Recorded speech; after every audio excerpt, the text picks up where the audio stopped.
And now we're broadcasting.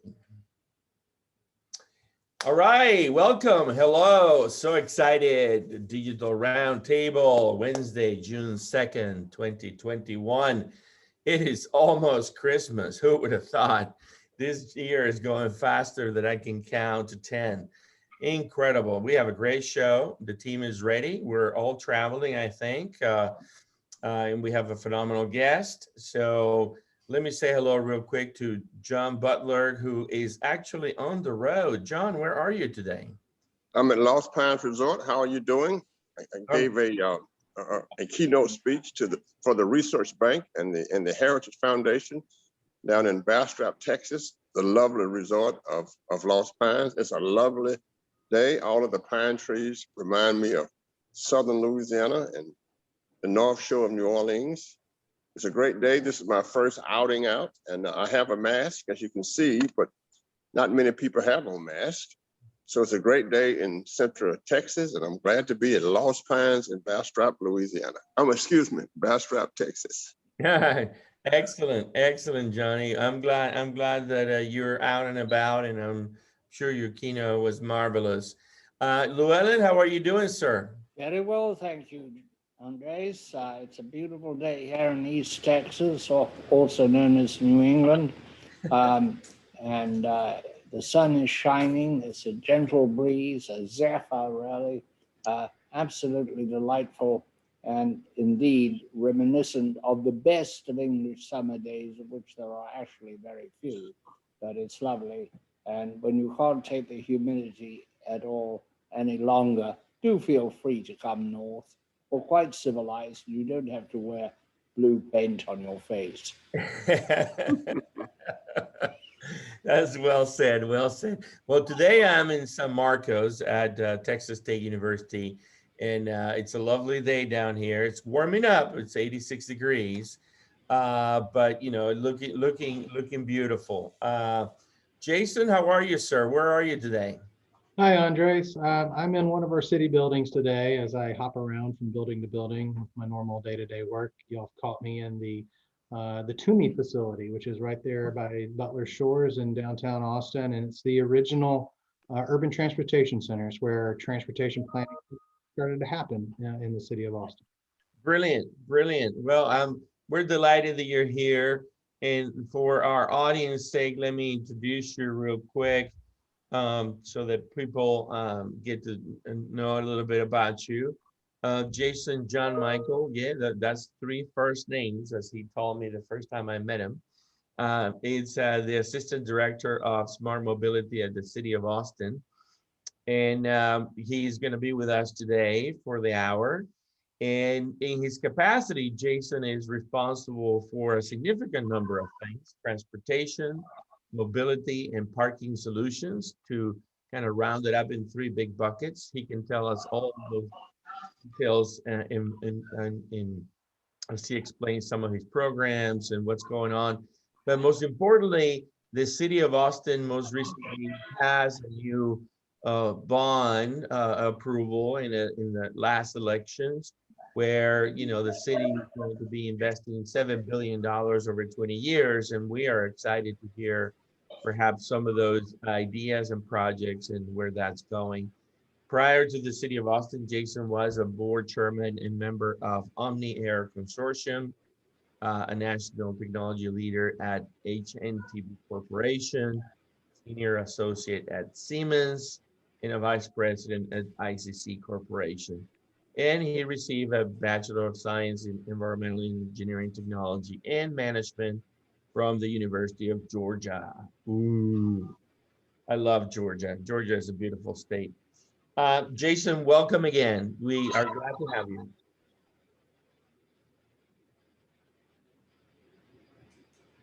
I have a little issue with my mute button. Can you hear me now? Thank you, Andres. It's really good to be with you guys again. Always find our opportunities to chat, some of the most thought-provoking and saucy conversations that we can have these days around our particular area of expertise. Absolutely. So real quick, gentlemen, we track every week what's going on in the world. It seems like, dare I say, COVID is under control. I don't know, maybe not, but But it seems like things are coming down dramatically, and roughly 296 million Americans have been vaccinated, and the vaccinations are going down to 8 million per week, and primarily due to the fact that a significant number of Americans do not want to exercise their right to the vaccination, which is their right. And so fascinating times on how that's going on. The economy seems to be settling down. All the brouhaha about inflation and all that, maybe it's a little accelerated, but the crude oil price continues to go up. It is $67 almost, 90 cents up from last week. And price of a gallon in the greater Austin area has gone down to $2.44. That is 5 cents down from last week. So the economy, the jobs, we don't have the jobs report for the month of May. I don't have an insight into what that looks like, but I suspect that it will be, a good month. And John, what's your take? That you're right there at the Bastrop Resort, finally going out. You seem to be more optimistic of what's happening. How is the economy and COVID? Where are we at? Well, what's interesting is from a case study point of view, you can really see how supply and demand works. The relationship between the supply that we have, whether it's Uber, whether it's Coca-Cola, or whether it's water. And of course, the most interesting one is Zoom. As we look at that case study, as the demand really decreases, then of course the supply will also decrease. But you can really see it in our travel economy. Remember, it was the travel economy, it was the entertainment economy, the gig economy that was really affected by the pandemic. For those of us who were able to work at home, you saw the after effects, but also the other effect was the delivery system. So I think the economy itself is bouncing back. And the question is, will it come back too soon? Again, you keep your eye on the transportation system. You've got to ask, what effect would this have on things like Zoom? What effect would it have on Amazon that's delivering everything? But certainly we have learned a lot about the economy. As we said before, we asked questions, will a lot of things stay on Zoom? Or will it go back to the normal way that we get around and utilize stuff? And again, the stock market itself is going big gangs on the stock market. So it's a fabulous time to study and to look and to see in real time how the economy is actually coming back. If we look at the stimulus package, we still don't know what's going to happen there. That is uncertainty there with the billions and billions of dollars that we hit the U.S. economy in terms of for services and other kinds of things. So are we looking at inflation? Will we be the same? So it's a great time to study, and it's a great time to really look at how different kinds of opportunity structures come back and how we create opportunities also. Sure. Llewelyn, where are we at, sir? Well, we're sort of, I'm with Johnny, except not quite as optimistic. I think there are a lot of things happening. I think if the Biden administration gets all that it's asking for, which is very unlikely, it is an amazing time in history when a country has decided to totally reshape itself. In a sense, it will bring us up to where much of Scandinavia is in terms of social services, but it will do much else. Inflation is talked about, and there's a sort of knee-jerk expectation that the only driver of inflation is government borrowing. At present, the drivers of inflation are to do with shortages, many of which were introduced during the last administration with tariffs. There's a tremendous shortage of steel, but there's a tariff on imported steel. There's a shortage of chips, but there were various tariffs and blockages imposed that created problems. Likewise, the cost of solar panels for roofs are higher than they should be because of government policy, most of which was put in place, in fact, all of it all of that which is creating a problem today during the Trump administration. But Biden will be blamed, and the old saw that borrowing axiomatically leads to inflation is being bruited about with some vigor. I think shortages there are. We're just about to see a meat shortage. Why? Because the largest meat distributor in the US and Australia, interesting, has been hacked, and the supply chain on meat has been disrupted. That means the meat will cost more, i.e. it's inflationary. But the cause is not because Biden is trying to fix some anomalies in our social structure, but rather because of something that is outside of our control, or more exactly, something we have failed to this point in time to control adequately, and that is the security of cyber systems, all of them. Yeah, yeah. Jason, we don't talk to the city often enough. Curious, any lessons learned that you can share? COVID, your department, your team, you guys' work every day. Any changes, dramatic changes? And where are we in terms of the city opening up and coming back, business coming back? And walk us through that journey real quick. Sure. And to kind of where John and Llewelyn started, I'd answer by saying I'm kind of in the middle. I'm hopeful, but with bated breath, because as someone who practices most of their career right in that lower policy practitioner level is where the metal meets the meat, and ultimately where we see great policies never come to the level of fruition and outcome that the administrations that set them forward would like to see. Lots of different reasons why. How much can you really get done in 4 years?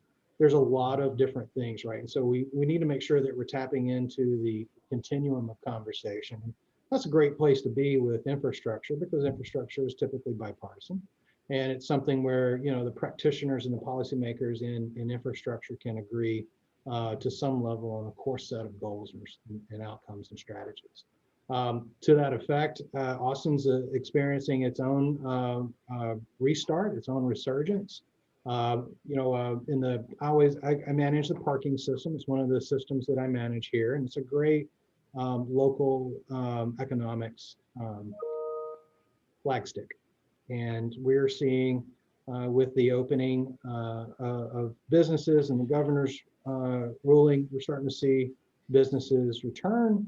Ultimately, we're seeing commuters return as well. And so we've begun to see our parking system transactions increase week over week, now up to upwards of about 12% week over week. So we're really beginning to see that effect take place in our different systems of reference, and that's good and bad, right? City of Austin is definitely one of those cities that's right sized to a particular population density. And the way that folks are moving into Austin, by the way, we're at about 160 people per day net before COVID. During COVID, it went up for Austin, and so now we're sitting at about 184 per day. Wow. And what's really interesting is the #1 state is somewhat changed as well. It tends to go back and forth between California and New York, and I think right now New York's we're seeing more New Yorkers move to Austin than Californians. Wow. Yes. Well, Jason, let me ask you this question. I'll move to a quieter place, I guess. Let me ask you this question. In my undergraduate technology transfer class this year, I had no less than 3 technologies designed for parking. Everything from the relationship between where you are and making smart making parking spots very, very smart, to, of course, cars flying around like bumblebees, which we're also working on. And my question is, given this mixture of people that we have moving to Austin, in Austin, a car is like a horse. We're accustomed to jumping in our cars and going to the store. A lot of my New York friends don't even know how to drive, and they complain about the public transportation. So how are you integrating three things? What we've always done in Austin, the movement of Austin, of people who really love public transportation, and the future of the technology that you're looking at to solve this problem? Great question, John. First, the ATX of old. You know, we've been in this town in no build culture for quite some time. So finding ways to take these forklift upgrades on most of our infrastructure are majorly important for us right now. And Andres mentioned the rail initiative and the bond, the city bond to accompany it.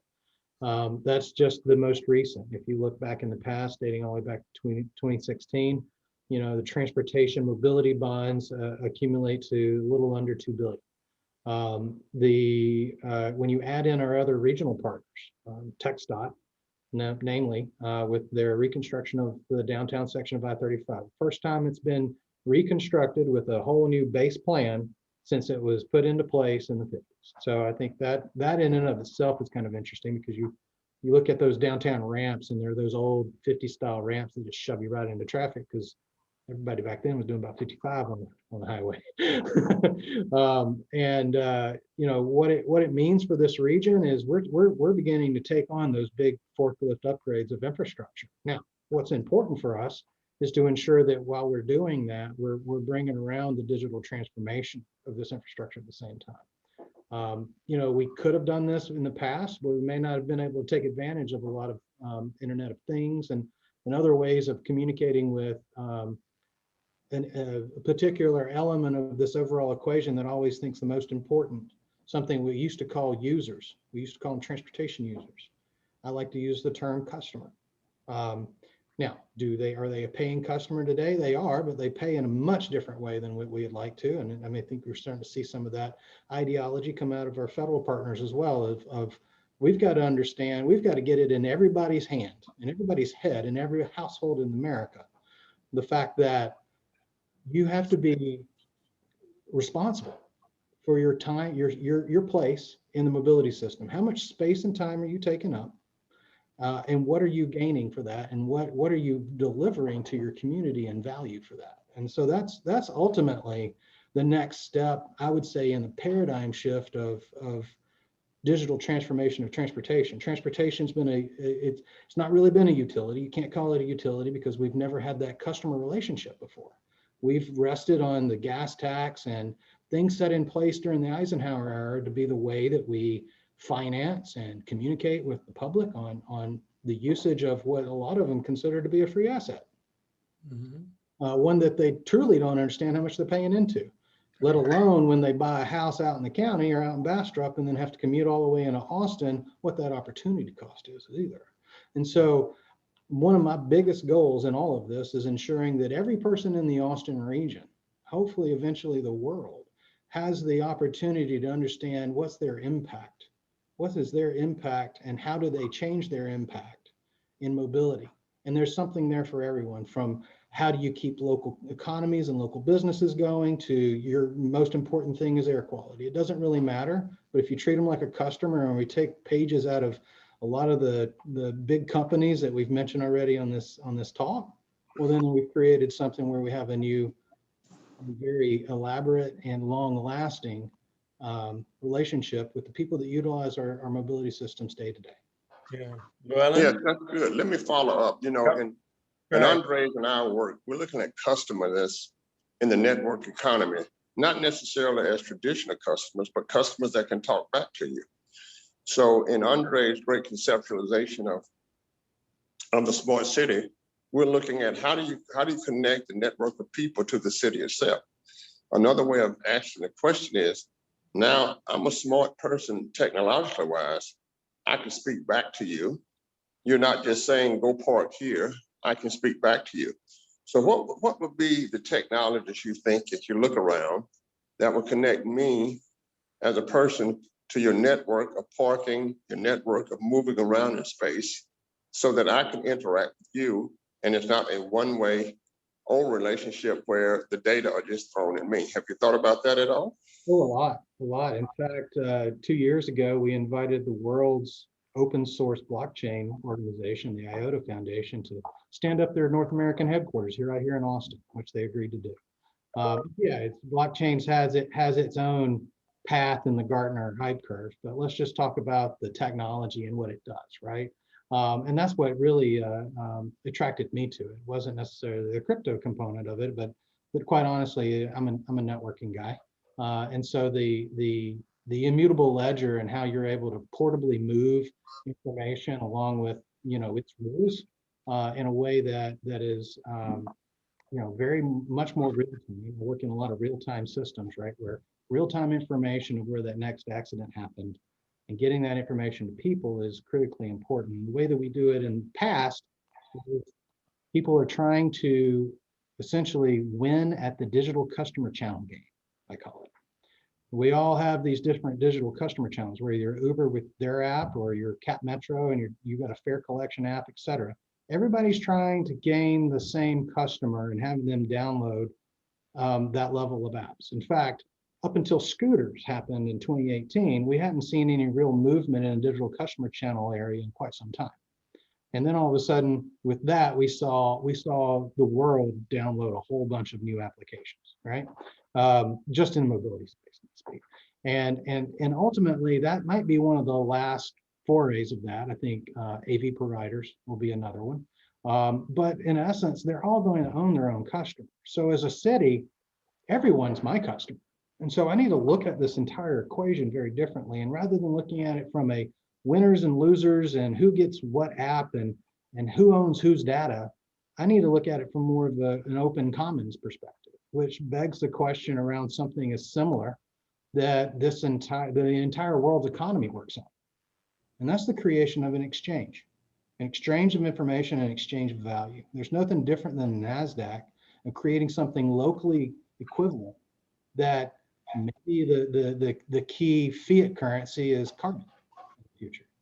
But that alone could be the nucleus to change the way that you and I and Andres look at planning out how we're going to transform cities, how we're going to deliver more service with less people over time and less funding, as well as stave off the cyclic nature of a lot of this emerging technologies. If I just look at the last 3 years, and if I had bought some of the things that were being pitched to me in 2018, I would be replacing them today.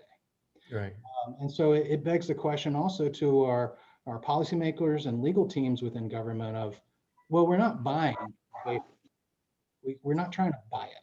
And so we shouldn't use age-old procurement practices to try to do it. We should be looking at how to enable innovation to take place where the government has a unique and very specific role in that. And that role is the same role of what we buy. That's where we set the rules on how we're stewards of the public land and other things like that. But the methodologies by which these things are delivered to the public, to you and I as normal citizens on a weekend, that's different.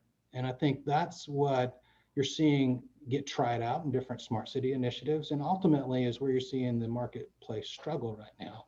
And there's a lot in this day and age. There's a lot of hype around what's possible with new technologies. It's what drives valuations and stock market things. And you can look at things right now and go, none of this makes sense according to what I learned in finance in college. And so it begs the question of what is the city's role? What is government's role in this overall equation? And we have to be respectful of the fact that what we do has an effect on the current conditions, as well as what we plan out in the future for what future elements that we want to see.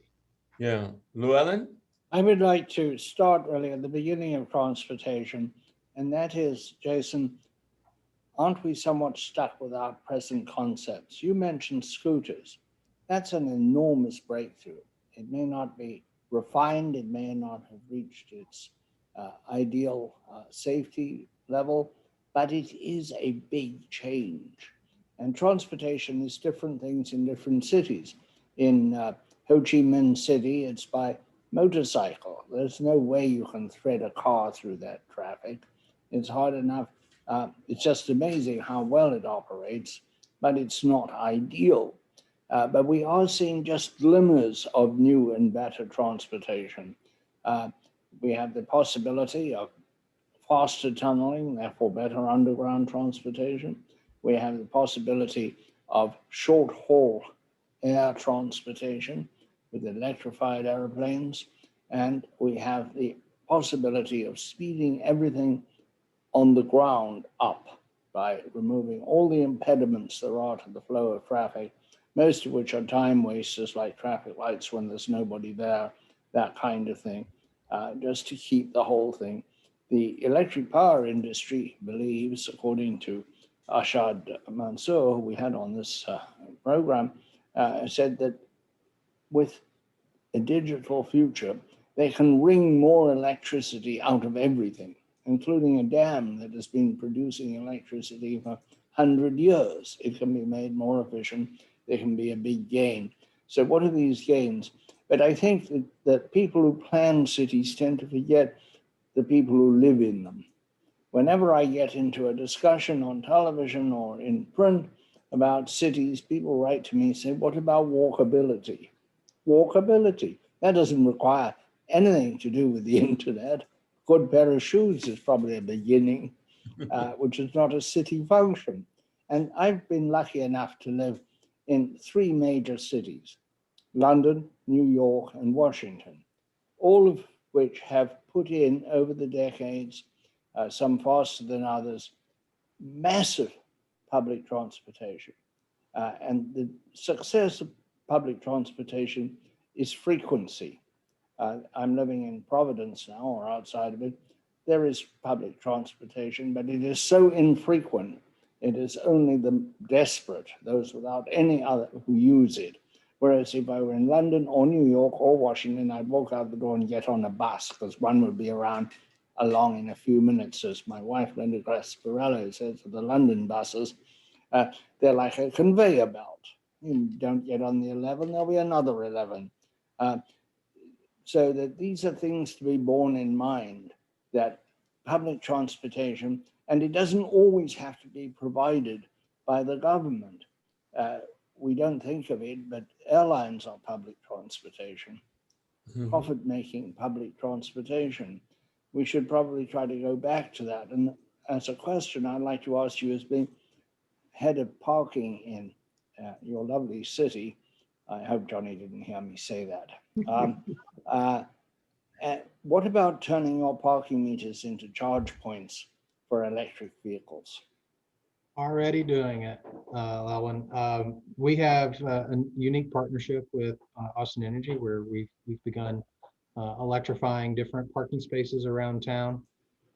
There's a large scale initiative afoot with our fleet services, as well as we continue to electrify our city. One of the best ways to showcase leadership is to do it yourself. And so, at the city, we've been slowly but surely replacing our vehicle fleets, where it makes sense, and seeing that effect. What happens when you go do that, right? I mean, now all of a sudden, rather than just the 4 or 5 city gas pumps that we have around town, you're in need of a lot more charging stations. And not every city vehicle has a city building to park in and have that. And so if you're an inspector, for instance, how do you utilize an electric vehicle when you may easily drive twice the range of that vehicle in a day?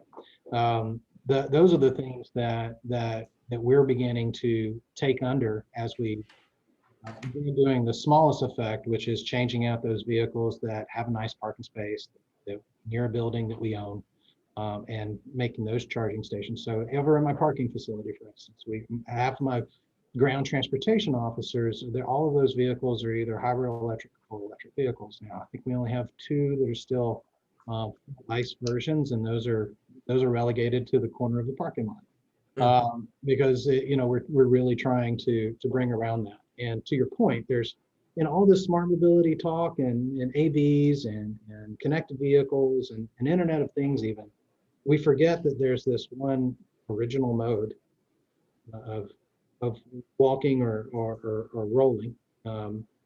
Let's not forget our ADA community when we think about that. That is the one area that we tend to forget about most. We look at new innovations. When scooters came to market, for instance, I was challenging the scooter companies with, you need to solve the original group of range anxiety. That's people with power chairs, who honestly have to make very tough decisions related to their personal health or wellness, because they may not have the range to get back home. And they're using public transit as a way to move around long trip piece. To me, Yeah. that's an important element of that, is to ensure that we do that. And in Austin, we're kind of unique, right? Everything that we do here is community led. We co-create with the community, and the Smart Mobility Office is no different. We have monthly engagements with our community as we work through these formative aspects. How do we make sure of not leaving them? Yeah. So let me pause real quick, guys. Give me 10 seconds here to do my sharing of my screen real quick and talk to you about the Digital 360 Summit coming up live in person at the Embassy Suites in San Marcos, August 31st through September 2nd. And it's going to be quite a dandy. We hope to have you all back. Speaking from our virtual event last year, we will have a phenomenal panel on smart cities and on smart mobility. I just want to remind everybody of the companies that had the virtue of speaking last year. And thank you, Jason, for being a phenomenal keynote speaker of our mobility panel last year and in the session. And I want to thank Texas State University for sponsoring the Digital-Roundtable. Now, let me come back real quick, Jason, and kind of help us understand in the next half hour, how do you guys do this thing? So, CMG, John and I, and the rest of our partners do all kinds of smart city stuff, and we're in the process of actually finishing our strategic planning for City of Brownsville, which wants to be the next Austin.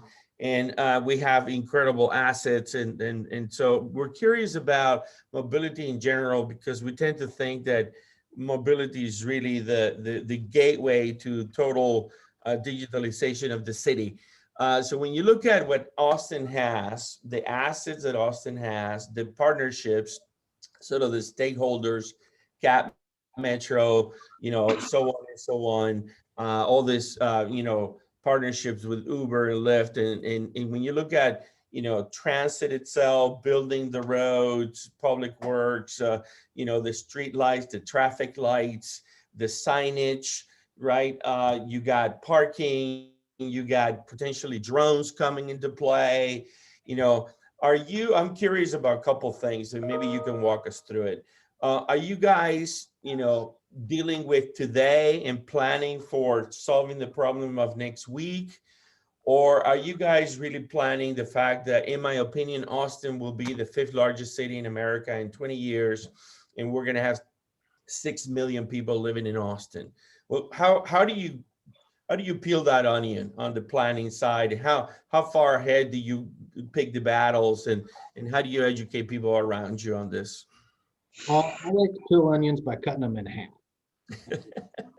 And so in that regard, I would say that anytime you have $8 billion that you're showing around, flipping around, and you're at a carnival or something like that, everyone's going to call you over for their game. Sure. And so first and foremost, it's getting the short-term needs met. And as I mentioned before, we're 20 years past some of these needs. And so they've accumulated to a point where, our community needs to see delivery related to some new mobility. And to Llewelyn's question before the break, to our sponsors, and thank you to San Marcos and Texas State for all of the work that you guys do. The real fact of the matter is that there's so much need that I did a back of the napkin estimate. I think there's close to about $20 billion worth of actual improvement happening in this region when you include CTRMA's managed lanes build out, our arterial roadway build out, the other bond programs that we have supporting the transit initiative, and then TXST. So, I mean, each one of the two bigs being the transit initiative in Texas, that equates to 16 right there. So as far as how much construction is going to be going on in this area, it's going to be quite a lot. But that's part of the reason why. Why don't we look like a New York or a London or a Washington, D.C.? It's because we're a post-agrarian city. We're a post-agrarian town, let's be honest. We're trying to grow up to be a world-class international city. I like to say that we have the culture and a lot of other things. We're in desperate need of a lot of infrastructure improvement in order to do that. And so, you know, we live in what I call the pizza pie of America. It's a small little city center. It could be the plastic thing that holds the cardboard lid from touching the cheese. That essentially is the city center. Where you cut the pizza, that's the radiating lines of roadways that really brought hogs and cabbage and cattle into town for market. Everything else that's in the middle of that pizza is essentially turned into neighborhoods. And we've filled them with squiggly little lines that 40-foot buses can't turn in. That up until just recently, you know, with the advent of mobility on demand, transit as an institution in America hadn't really figured out how to get into a smaller vehicle and move people around, right? And so we find ourselves in that generational learning and generational infrastructure improvement of how do you densify an area where you've thrown in communities that really the point of the pizza connects to the city center. And then that's where you see all the congestion, all the issues happen around pedestrian and other modes conflict, right? Is around these radiating lines where you cut your pizza or where the point of the pizza, the tip of the pizza meets. And then when you get further out to where the crust is, you know, you're dealing with other issues as you look at bedroom communities and commuters at AM and PM peakers. And so when you think about it in something that is quite honestly as American as pizza, it helps provide a little bit of an understanding of how certain cities, especially post-agrarian cities, are in this desperate need of figuring out how do we densify? How do we densify an area that's previously not been densified? And how do you go in and start doing that when you're talking about people's land? You're talking about your home, and saying you're going to get on an acreage diet. We're going to take half your home, or we want you to build a unit in the back of your house. There's different ways of doing that. You're seeing how the city's doing it by incentivizing certain levels of density in our code. But that takes time.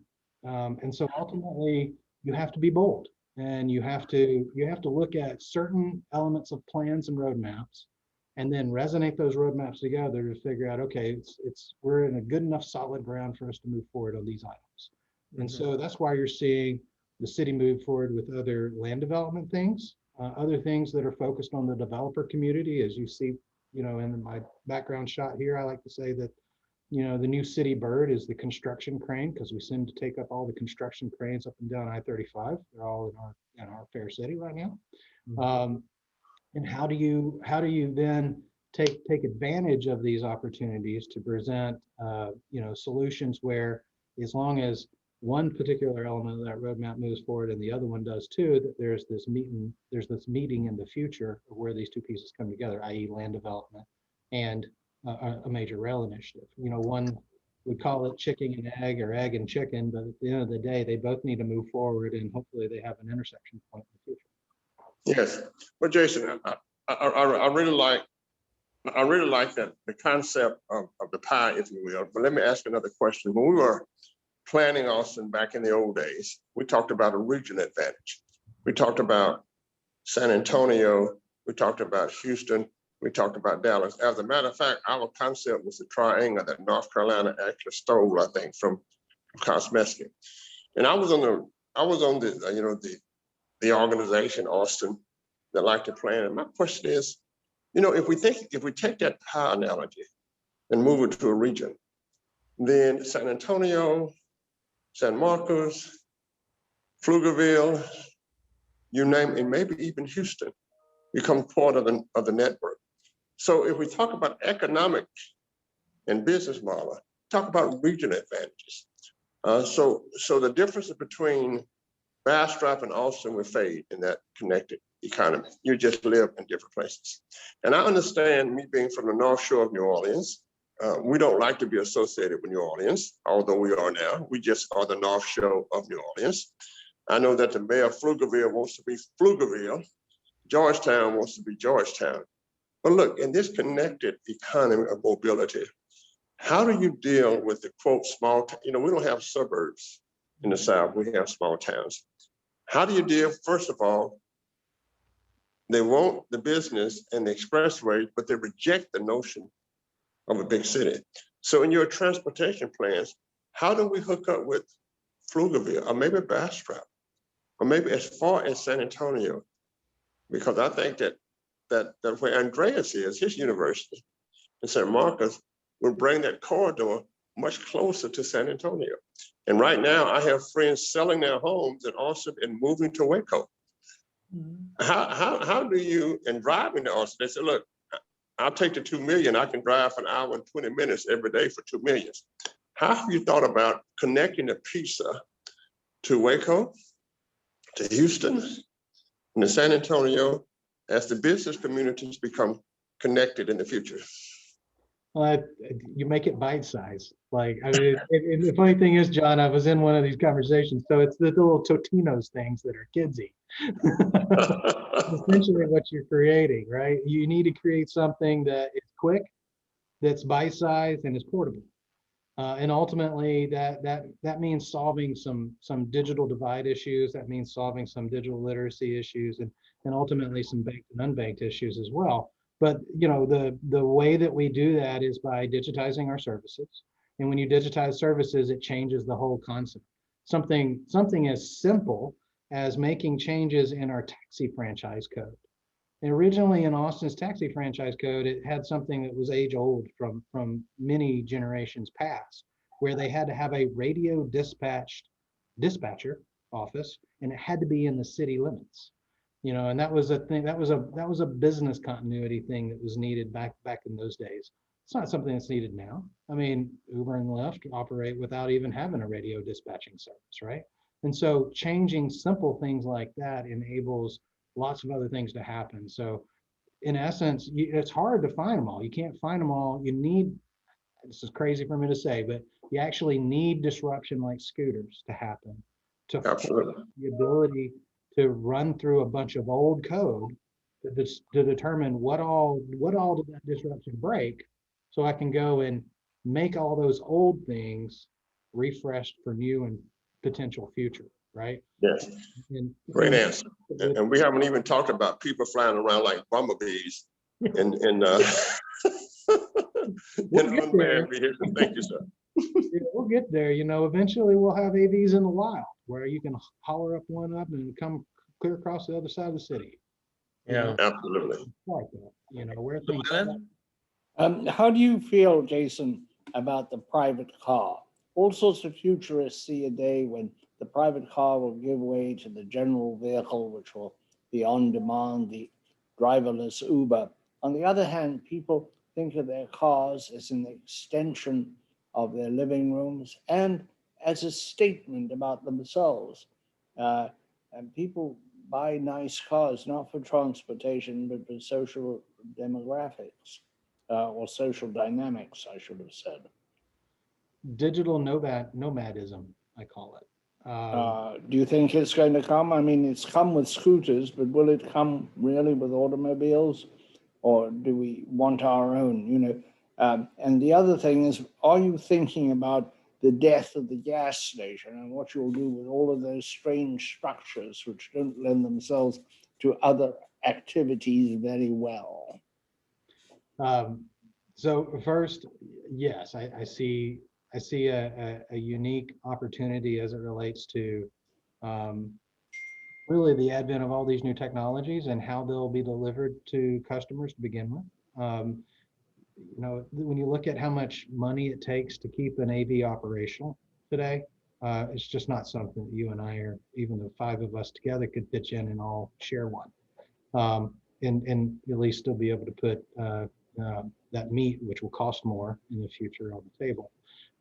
So there's the need to understand more shared services. So and that's what you're seeing already. There's not a commercial product for scooter insurance. Something that we got started on here in Austin with, beginning to create that first epidemiological study on scooters. Why did we do that? It's not because we had a pandemic of scooter crashes going on. It's because I needed some science done, and who does that better than the CDC and our own Austin Public Health? And quite honestly, Austin Public Health is one that led that study, not CDC. We went to CDC and said, has anyone done this yet? They said, no, we would love to be a part of it. And then they became a part of it. And then through their own interviews, it looked to the nation like the CDC had swooped in to save Austin, which is not in any way the case, especially if you ask any of our partners over at CDC. I've seen a lot of cities, Jason, particularly in Virginia and Maryland, around Washington, that have been destroyed by their own success. There's been overbuilding, underthinking, overbuilding, too much lust for taxes and too little thinking about the ultimate result. So you have these rather bleak areas, similar to, say, Anaheim and south of in California. Yeah, and that's what happens when you create those overly taxing authorities. That's what we end up creating is a lot of losers in between. Yeah. So Jason, a couple of questions. It seems like, and I know that you don't have a crystal ball, even though you are a futurist. And I'm curious, how do you bring along the masses? How do we teach? How do we start preaching a new future? Do we do a mass training of sorts? But seems to me like vehicle electrification is inevitable. We had roughly, and I'm guessing right now because I don't have the actual numbers anymore, but I don't work in the city anymore, but I would guess that before Tesla moved into town, we had at least north of 10,000 Teslas already in town. And I cannot imagine the psychological factor of the Gigafactory pumping them out, even though they have to go out of the state and come back to be purchased in Texas, at least for now. And obviously Elon Musk will work his way to change that law somehow. We'll see what that happens. But nevertheless, I would imagine that, there will be 100,000 Teslas in Austin. And so electrification, is this a good thing for the city?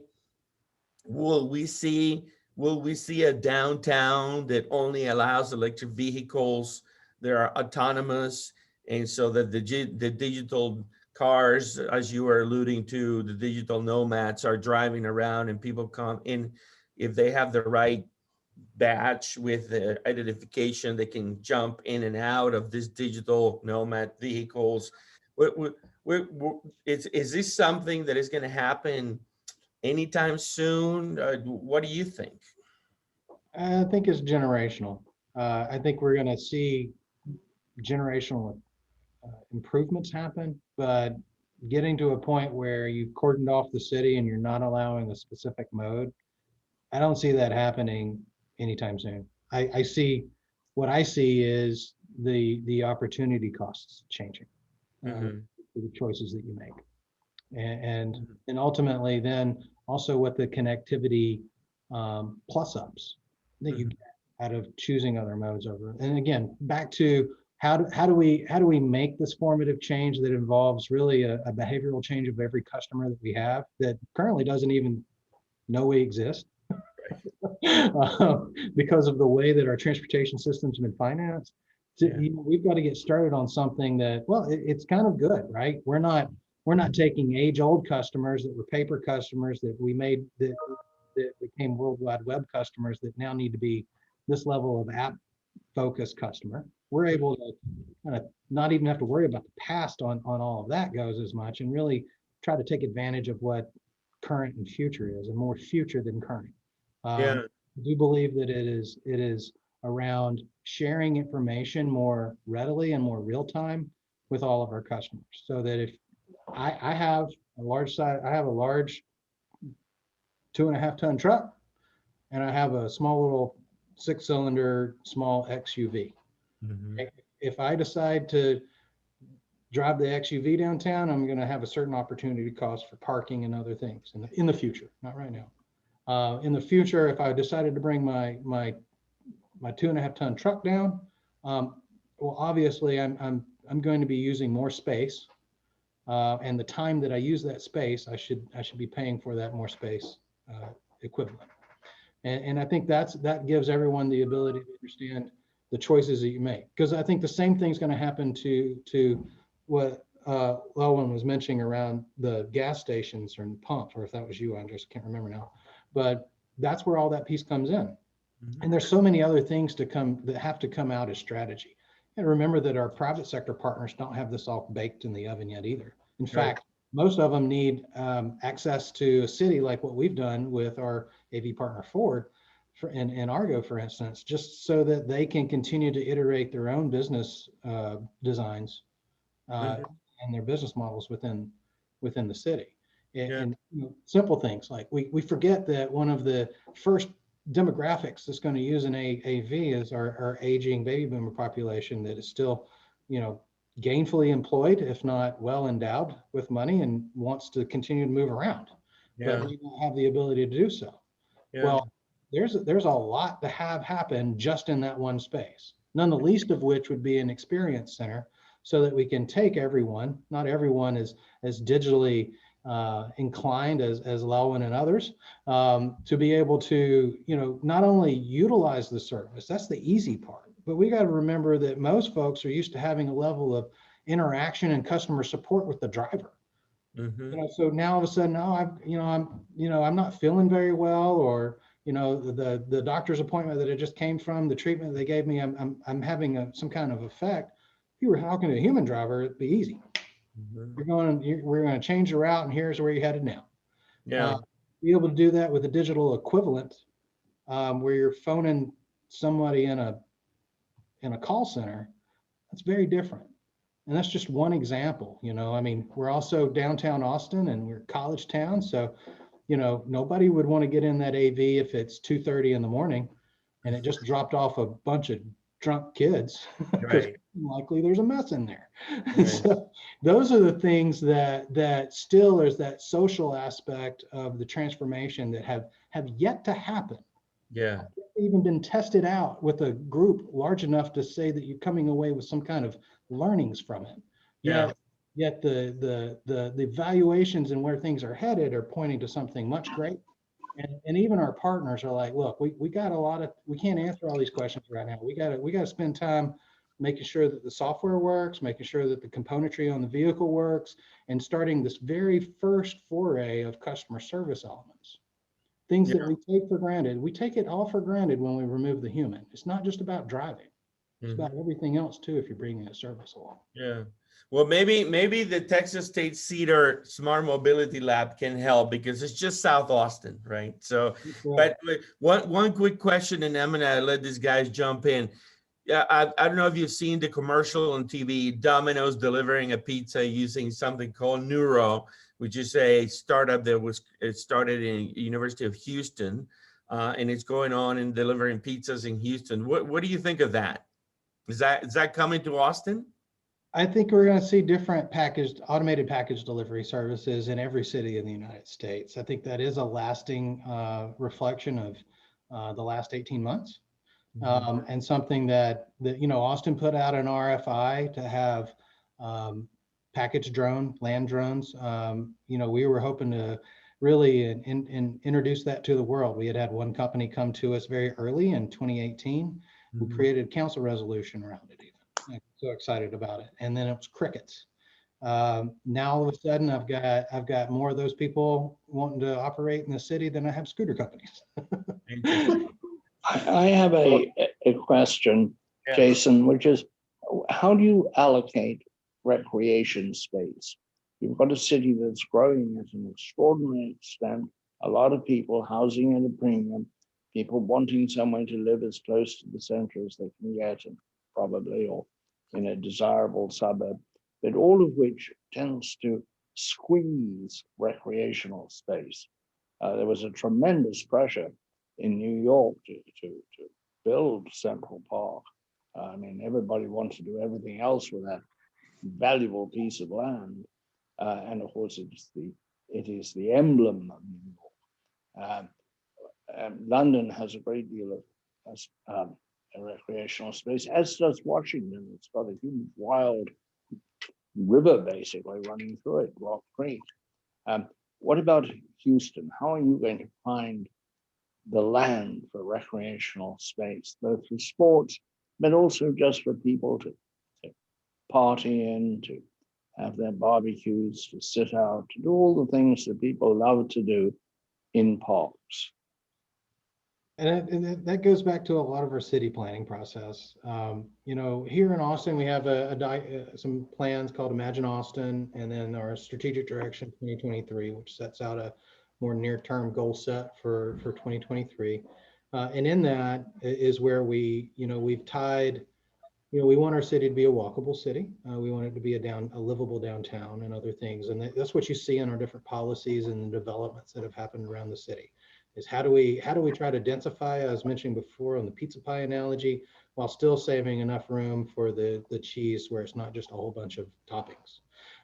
And in that is both it's a challenge, right? I would say that we need more city parkland, not less. And we're holding on to what we have. But how it's being developed around is ultimately a part of that equation too. We need to make sure it's accessible to everyone.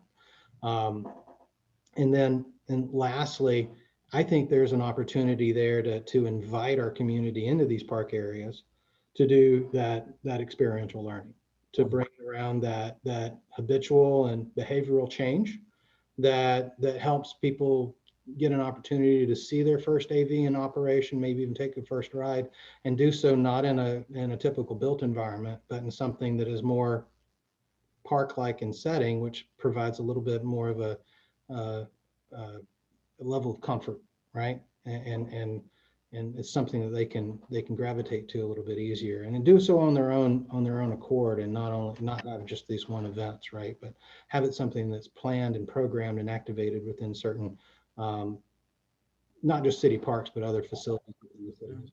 Mhm. Well, yeah, as Willie Nelson said in that Domino commercial, I thought I'd seen it all. But let me just ask this question. As you do the planning, we know that great cities determined by the enterprises that are there.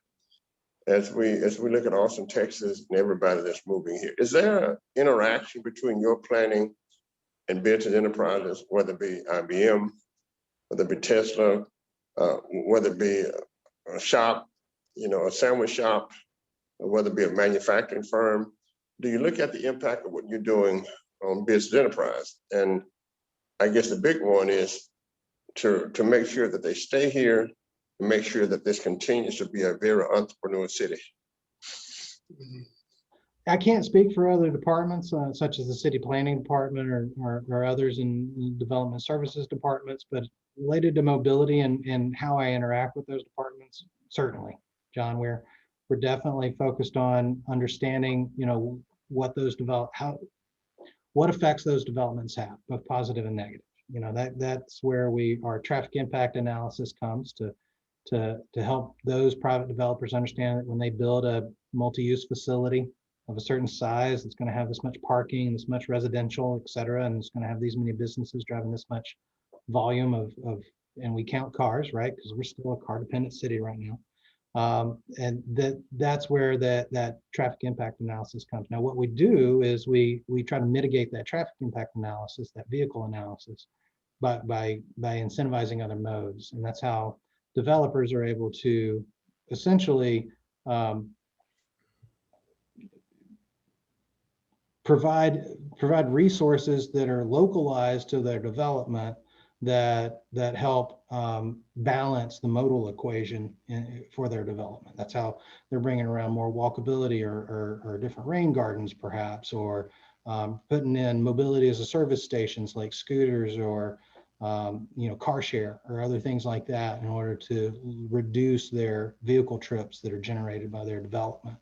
And then there's other things that the Austin Transportation Department and its partner departments have put together related to other impacts that affect the street infrastructure or other things that aren't transit related. We got to remember that transit's been paid for, and there's a whole built environment that needs a lot of additional investment in order to support that transit investment. Okay, thank you. So we're running out of time, Jason, but I wanted to show you, oh, I don't know if you can see it here. It's a little flyer that comes in the bill that you guys put in, and this is the Project Connect, let's go Project Connect, Austin Transit, City of Austin Metro, so on. So tell us for, 30 seconds, Project Connect, where is it? What's going on? What's next? Sure, and I'm not the spokesperson for Project Connect. That's really Anik Baudet over at the Austin Transit Partnership.